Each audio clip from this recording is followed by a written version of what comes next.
Hello, Amir. How are you doing today? I'm good, Magic. How are you? Can you introduce vcita to the audience?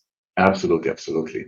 So, my name is Amir. I'm Chief Business Development Officer at vcita, responsible for strategic uh, partnerships, programs, as well as our application and integration partner ecosystem.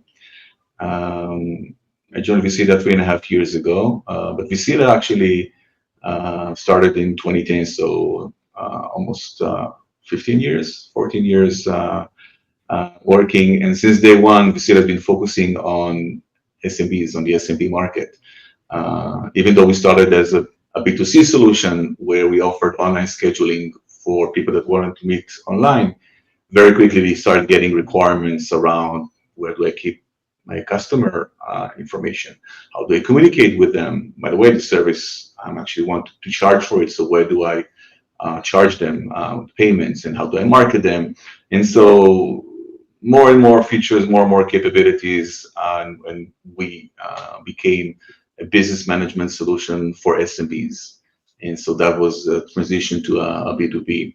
And as we grew and captured, and today we cover over 100,000 SMBs globally as customers, we started looking into the next trajectory of growth. And with all the learnings that we've accumulated and understanding of how SMB work, how do they go to market, what do they need in order to make them more productive, we said, okay, let's go after enterprises that are already serving SMB markets and empower them with the same knowledge, tools, and capabilities that we have. And so today, over 90% of our business actually goes through partnerships, through companies that serve SMBs. So we offer them the ability to help their SMBs with a predominantly the core offering is the business management solution that they can offer them. But in addition to that, because it's an open platform, it can be white label, they can actually drop their brand on it, strengthen the brand, grow their customer engagement by a factor. Because if you're managing your business on this platform, then you're doing it every day, and between 5 and 12 times a day. And you're able, as a partner of vcita, you're able to integrate and offer all of your other services into the platform in a way that actually grows your overall value and revenue in the market. And so today, we're really focusing on helping our partners to grow in the SMB market. Okay, so you actually have a pretty broad plan for expanding your partnerships around the world to make Yes, sure that people can offer your solution either as a branded, vcita branded, or even white labeled to the customer, so they can improve the business management of the small and medium businesses. So you can offer like a full solution to the partners around the world. That's a pretty interesting value proposition. exactly. And it's interesting because a lot of the new partners that we're meeting saying, we've never heard of vcita. And for us, it's a great success because we're built on the brand of our partner. So really allow them to amplify their brand and make it stronger by using our platform and solutions. And so it's a funny discussion in the beginning because, where have you heard about you? Then we start showing them the success stories of our partners, and then they realize what's behind success. Okay. You came uh, to Chicago to the B2SMB conference. Yes. I guess what was your driver? Why did you come, and what was your purpose to showing up at the event? Well, actually, I wanted to come to the previous one, the one in Sonoma. That was the plan, but uh, conflicts and other challenges prevented me from. So I built that expectations. We've been members of the institute for quite some time, for the second or the third year, and what we enjoy and love about the institute is that it really brings together the bigger brands and the smaller players that all care about one thing, which is the S&P market. And so the idea of exchanging the views, learning from one another, really understanding the challenges that every member of this ecosystem experiences really gives us and everyone a 360 view of this market. And this is exactly what we're looking for. Specifically, I love the opportunity to engage with other companies to create new relationship and networking. It helps vcita obviously with our growth in the market, but it really also helps us in further clarifying, understanding, and validating what we're doing in the market. So you came to Chicago. It was great to meet you over there. We had a dinner, and then we dive into a day of presentations that were all focused on the improving the productivity of small and medium businesses. Yes. I came from the angle, and I was thinking about the whole topic of the conversation, of the main point of a discussion, because I've been seeing a lot of research, especially the research from McKinsey, that was saying that small and medium businesses are only half as productive as the large corporations. Do you see, you having so much 15 years of experience in the small and medium business space, do you see productivity as a challenge for the small and medium businesses? Absolutely. It's as big as the promise is, it is also the challenge. And when you look at what our doing today and the ability to adopt new technologies such as AI, there's a fear factor. On one hand, they understand that they need to adopt new technologies, that they need to learn how to use them in order to be productive. And they also understand that they will be more productive, but then they don't have the expertise. Remember, those are smaller organizations. They don't have like a full-fledged IT department and marketing department, right? And so it's usually just a handful of people that really want to focus on their core expertise. And so they don't have the expertise how to adopt new technology. They don't have the resources, the extra resources to do that. And so that's always the challenge. If you look at numbers, like specifically around AI, you would see that only 1 in every 3 SMBs actually adopts AI as an example, even though they understand that it's really important for their productivity. And that's one of the challenges that we've set ourselves even last year to crack and be able to introduce the technology that we offer in a very edible manner. And so the SMBs are not concerned. They don't have to invest too many resources, but they really can enjoy the benefits and become more productive. Yes, that was a very striking data that we got from the company called Alignable that is reaching or catering to about 8 to 9 million SMBs in the United States. They said that only 1/3 of the small and medium businesses are currently using the artificial intelligence or are using it on a regular basis. On the other hand, Microsoft said that 80% of the employees of the small and medium businesses are already using some form of a generative AI to help them with the daily tasks. So there seems to be this kind of a pressure from the bottoms up pressure to start using artificial intelligence, but the leadership, as you said, has reasons why not to do that. Correct? Well, the 1 in every 3 or third is I see that everywhere, and it's pretty much a consensus. But I'll tell you more than that, and I'll relate it to the Microsoft stat that you mentioned. I actually believe that the 1 in every 3 using AI is not really using an AI tool that they purchase. For them, it's even using ChatGPT or any other Gen AI tool. For them, that's already using AI. If you look at how much they invest in AI tools, the number is going to be much smaller. But if you look at what the 80% figure that you mentioned around actually use it, the smaller the organizations, I think that they resemble the consumer behavior. And so we'll try to use ChatGPT and others, asking them different questions. And so I think that's the majority of the use. And because it's really difficult to understand, why did he give me that answer?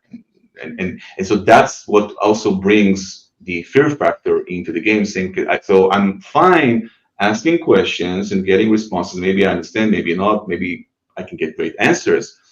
But do I really want to trust that tool in order to automate my business and take control even?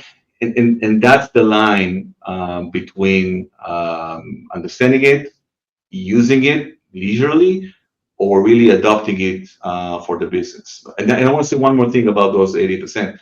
They are using, a lot of them, a lot of us are using, the Gen AI tools predominantly. But what we hear, which shouldn't have been a surprise, is that a quarter of SMBs say that their staff is actually pushing back and is concerned about using AI because they might be losing their jobs. And that was something that we should have expected because with every progress, people fear that they're going to lose their job from the industrial revolution until today. And every time we're proven wrong, and we see that there a new breed of jobs and work is available. But that's a concern, and it's very difficult to tackle it. And so part of why AI is not fully embedded in SMBs actually comes from fear of people. You don't want to lose their jobs.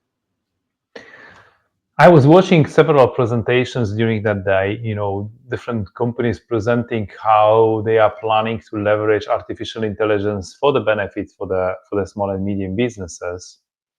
But I was really impressed by your presentation and your strategy. I think your strategy, I'm totally sold on your strategy on how different vendors should be helping small and medium businesses to adopt artificial intelligence. Can you share a little bit about with the audience how vcita is planning to implement or teach or empower SMBs through artificial intelligence?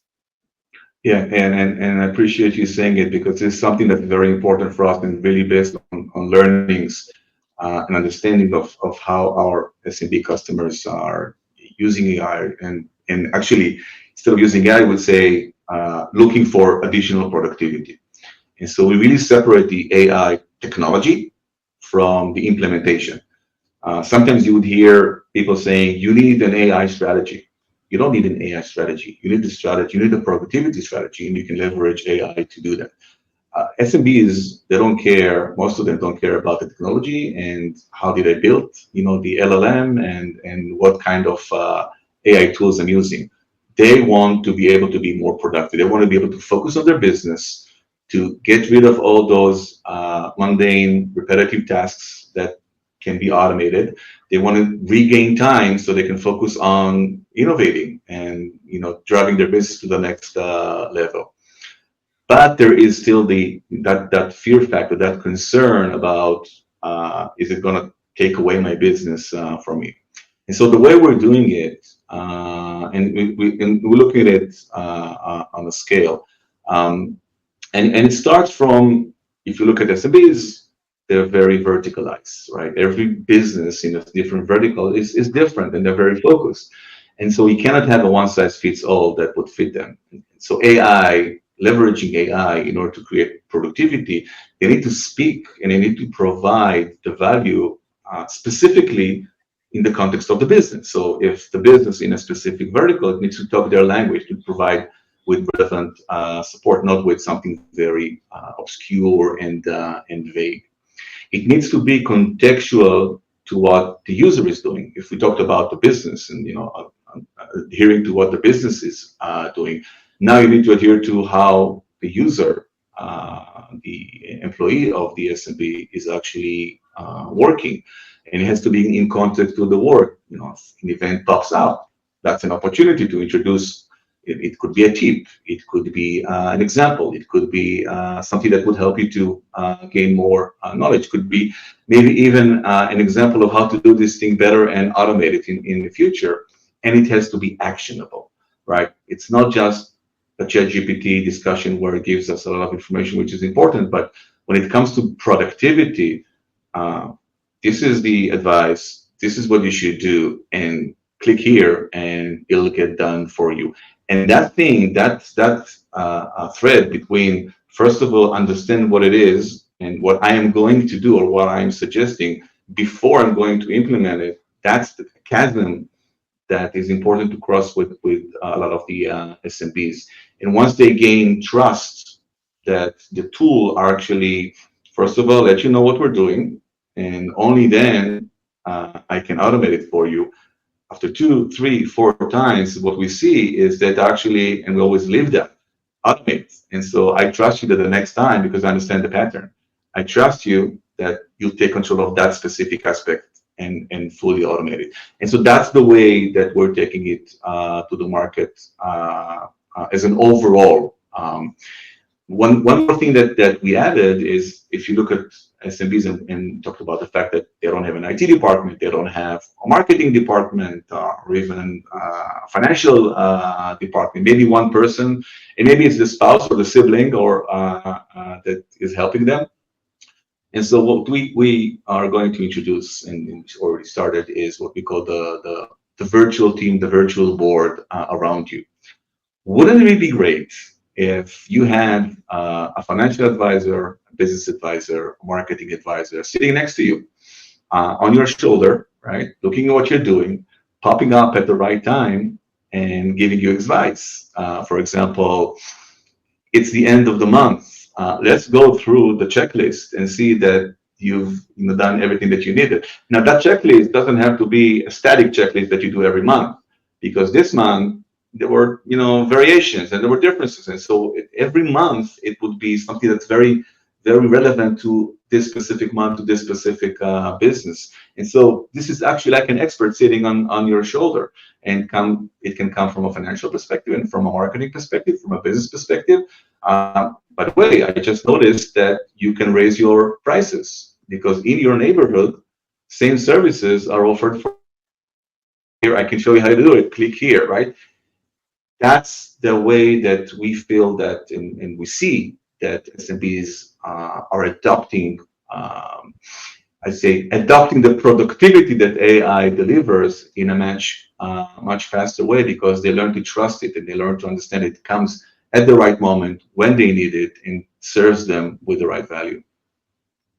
But in your presentation, if I remember correctly, Amir, you had like Mhm. 3 stages of the implementation, and that was what caught my eye. I totally agree with you that it would be perfect. It's kind of a dream situation when you have those, I don't know, be it the chatbots or recommendations or insights that artificial intelligence is going to kind of a speed out to you, because I still believe that at this stage of the development of AI, the human decision, it's good to have a human decision at the end of this kind of a whole process. So it's great to get insights from AI, but it's good to make the decisions by the human operated, by the human being. But Yes. you have the 3 stages of artificial intelligence implementations that I really liked. I don't know if you recall that, but it was really interesting. Yeah, and I already explained that in the process, but you're right, and it's thank you for raising this, because I think it's important to understand from the attention of the person being able to build that trust. We're starting our 3 phases, and we're starting with what we call the suggestive phase, right? And so, based on what you're doing, specifically for vcita, it's a business management solution. So, whatever I'm doing right now, communicating with customers, working on my financials, collecting payments, marketing, right? And so there'll be suggestions that are provided to me in the context of what I'm doing in order to help me to raise productivity. Then there's always, don't overdo it. We don't want something to pop every 2 minutes and interfere with what you're doing, but do it in the right way. And now you start building the idea that, okay, there's something here that is in the background that understands my business, understand the context of my business, and can really offer me valuable advice. Now I know that it's there. Once I'm getting used to it, we're moving over to phase two, which we call reactive, which is when AI becomes reactive. And so the person actually starts activating it and going and asking questions. And so now that I understand what type of suggestions I'm getting, I can go ahead and ask the questions. All right. Is there a service that I'm not offering that my competition is offers in my neighborhood in the city?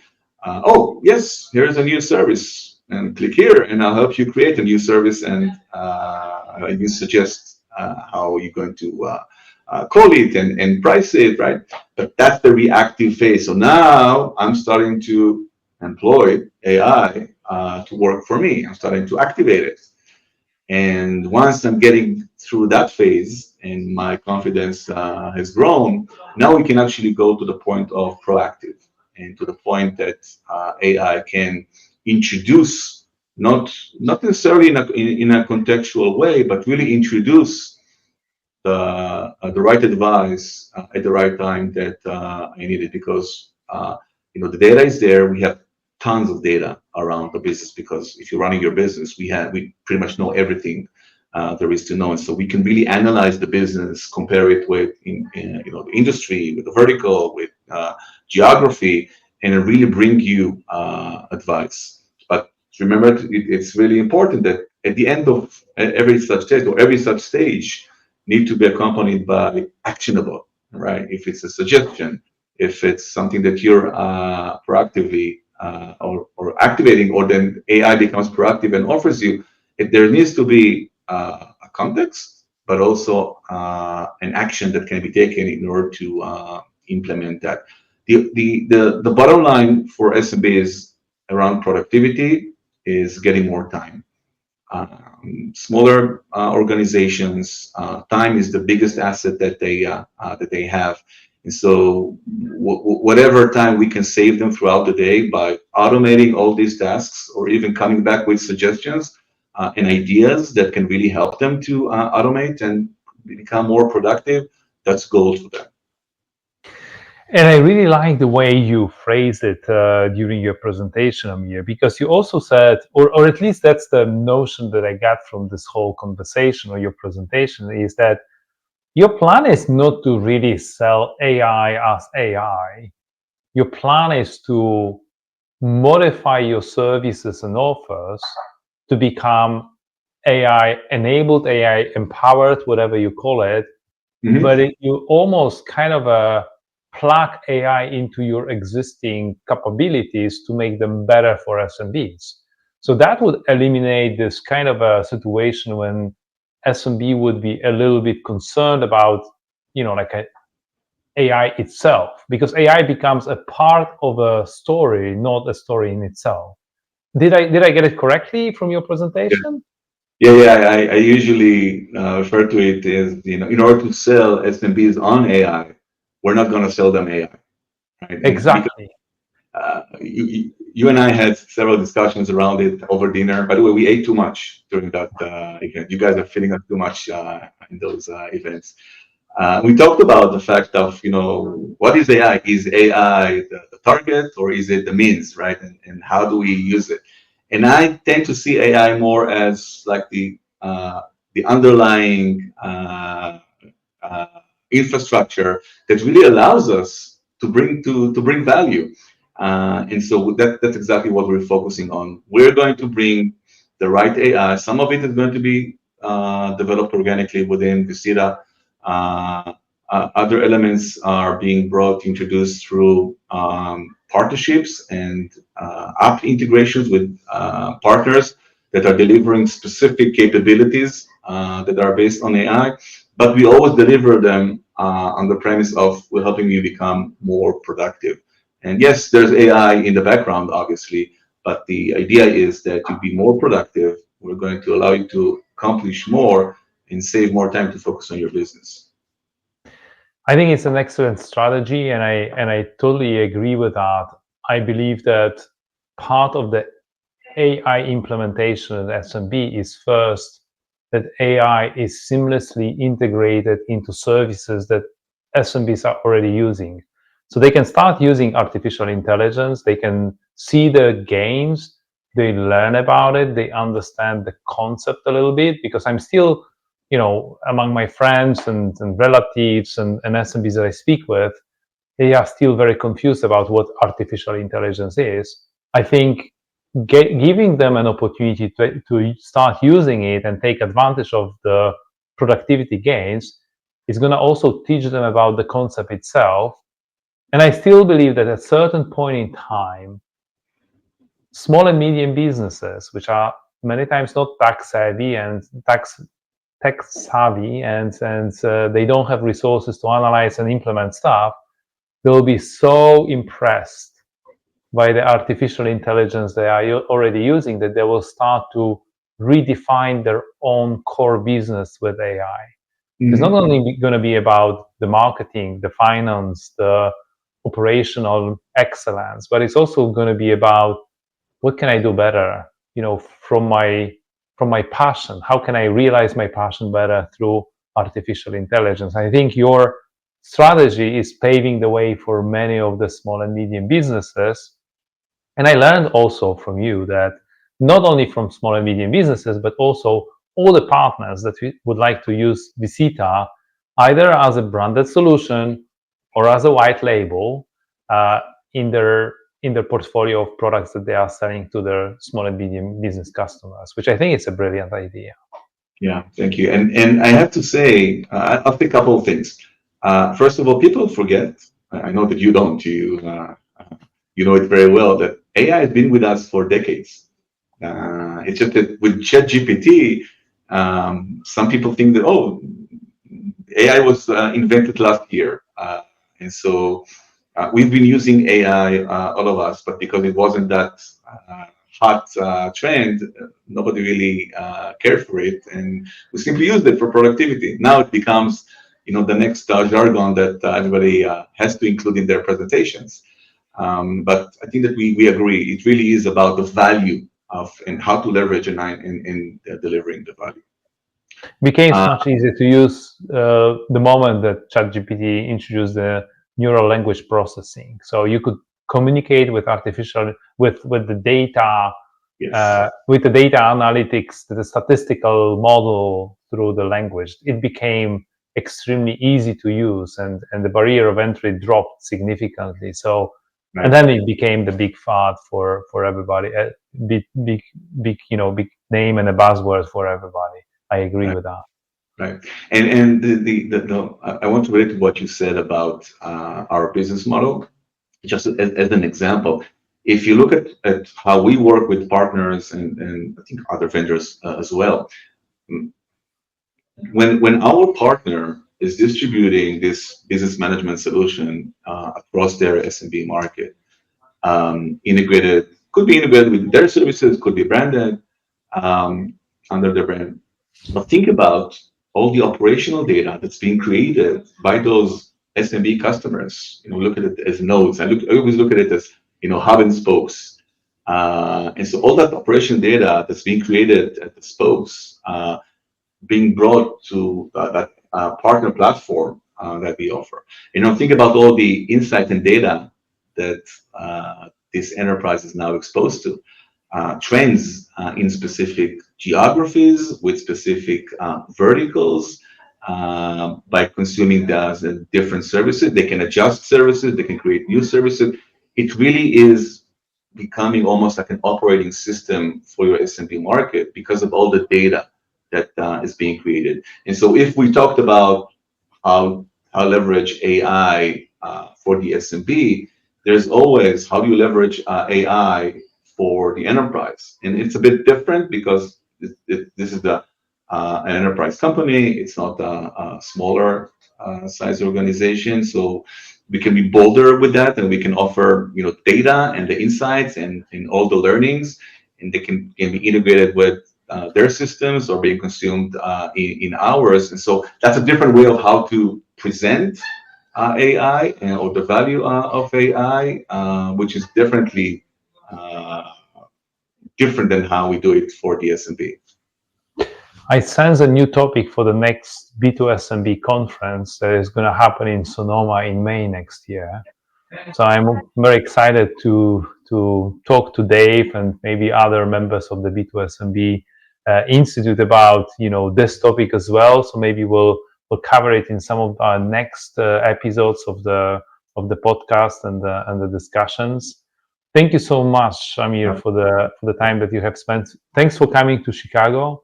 Thanks for sharing your approach, your ideas with us, and I'm looking forward that we continue the collaboration and keep on expanding your partnerships with other members of the B2SMB Institute. No, absolutely, Magic. First of all, thank you for having me here in the podcast. It was a pleasure meeting you face to face in Chicago. Looking forward for Sonoma, obviously.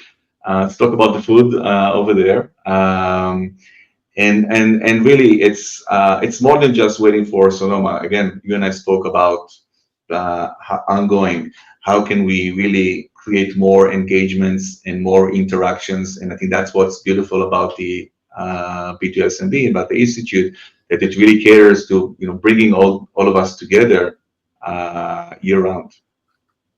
Thank you so much, and speak to you later. Fantastic. Thank you. Bye bye. Take care.